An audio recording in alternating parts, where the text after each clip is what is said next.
She didn't knock. She kicked my front door open so hard the hinges rattled. Karen Blackwood, Queen of the HOA, stormed into my cabin screaming that my pier now belonged to the community.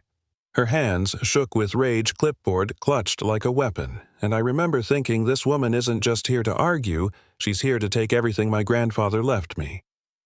But I wasn't empty-handed. I had the deed, I had the law, and yes, I had guns if it came to that. 3 months earlier, I thought I'd found peace. I'd moved back into my Grandpa Henry's old cabin on the edge of Coastal Haven, a private little corner of Washington State. The pier out back was rotted in places, but fixing it up felt like honoring him. He'd carved our names into one of the planks, Henry and Jake Best Fishing Buddies 2010. Every nail I drove was like a conversation with him. What I didn't realize then was that this quiet pier would turn into the center of a war not just with a neighborhood association, but with something much darker. Karen showed up on a bright Saturday morning, heels clicking like a metronome of doom against the boards. She introduced herself with that fake real estate smile, eyes scanning my place as if she were already listing it. "I'm Karen Blackwood, chairwoman of Coastal Haven HOA. We need to have a serious discussion about this pier." I told her politely but firmly, this cabin and pier were mine. My grandfather's legacy and I wasn't part of her HOA circus.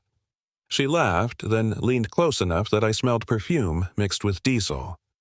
"You don't understand how much influence I have, Mr. Morrison. People who cooperate with me find life easier. Those who don't, they regret it." That was the start. First came the letters, certified mail, bold warnings in legalese threatening fines that didn't apply to me. Then came the whispers. Suddenly, my neighbors stopped saying hello. At the mailbox, conversations died the second I approached. Rumors spread that I stockpiled illegal weapons, that I was unstable. Every lie pointed back to her, the queen bee of a neighborhood cult stinging anyone who didn't fall in line. One night I found a GPS tracker under my truck. Another night a drone buzzed low over my property line. And then the boats started. Round 3 in the morning, I'd catch the hum of engines sliding across the lake lights off, heading toward my pier. At first, I thought I was paranoid. Maybe fishermen, maybe drunks. But the way Karen kept asking me odd questions. "Do you use your pier at night? How deep is the water there?" It gnawed at me. The pressure worked. There was a week where I seriously thought about selling, walking away. I'd sit in the dark cabin staring at my grandfather's tools and wonder if I was just clinging to something outdated. Was I being stubborn? Was Karen right, that my pier was an eyesore dragging down property values? For a moment I felt like the crazy neighbor everyone whispered about. I almost picked up the phone to call a realtor. But then Bill Henderson, my grandfather's old lawyer, set me straight. He dusted off the records and showed me our pier was older than the HOA itself, covered by maritime law that not even the county could override. "Jake," he said, tapping the paperwork with a grin, "this thing is bulletproof." And then Pete, the old bait shop owner, handed me photos. Grainy Polaroid shots of boats docking at my pier in the dead of night. He'd overheard Karen asking locals about Coast Guard patrol schedules, even water depth charts. Not exactly neighborhood beautification. That's when I went full detective. I installed cameras, night vision, motion sensors, the works. I set up an automatic live stream so if anything happened, the world would see. And late one night, scrolling online, I found a missing persons post, 2 sisters, Madison and Emma Wells, daughters of a Canadian governor. They'd vanished near the ferry terminals just days before Karen's first visit. My stomach dropped. Suddenly, it clicked. My pier wasn't just some HOA power trip, it was a gateway. The break came at 3:15 a.m. on a Wednesday. I was hidden in the tree-lined binoculars pressed to my face, heart pounding so loud I swore it would give me away. A large boat slid in, lights off, crew moving with practiced silence.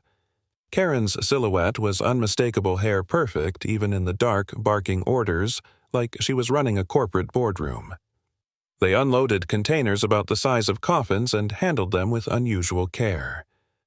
Then I heard it, a muffled cry. A human voice from inside one of those boxes. My blood froze. I whispered into my phone live on camera, "This is Jake Morrison at Coastal Haven. I'm witnessing human trafficking at my pier." Then, I dialed the FBI contact I'd dug up, Agent Sarah Collins. She told me units were 12 minutes out. 12 minutes. But watching Karen's crew shove those containers toward waiting trucks, I didn't think the victims inside had 12 minutes. I stayed hidden, recording everything.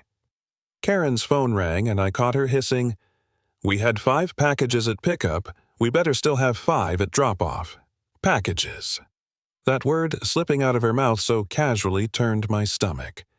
I angled my phone so her voice carried into the stream. It was the smoking gun. Red and blue lights finally pierced the night. FBI agents and tactical teams moved in with military precision. Shouts, flashlights, guns drawn. Karen tried to slip into the shadows, but they caught her red-handed. When they pried open the containers, 5 young women blinked in the floodlights, alive but terrified, including Madison and Emma Wells. The sight nearly knocked me off my feet. As Karen was led away in cuffs, she turned her head, eyes burning holes in me. "You'll regret this," she spat. Her perfect facade shattered fury, twisting her features. But for the first time since she barged into my cabin, she wasn't the one holding power. Weeks later in court, her expensive lawyers tried every angle. Coercion, entrapment, HOA regulations, you name it. None of it mattered. The live stream, the audio, the victims' testimonies, it all buried her. The judge handed down 25 years without parole. When the gavel dropped, Karen sagged like the air had left her bones. And me, I walked out of that courthouse not in triumph, not even in relief, but with a strange clarity. Karen thought she could bully me into tearing down my pier the way she bullied everyone else. She thought intimidation was power, but she miscalculated. My grandfather built that dock as a place to stand firm no matter the current. And standing firm is what exposed her entire empire of lies. Sometimes the line between peace and chaos is just one person refusing to bow to bullies.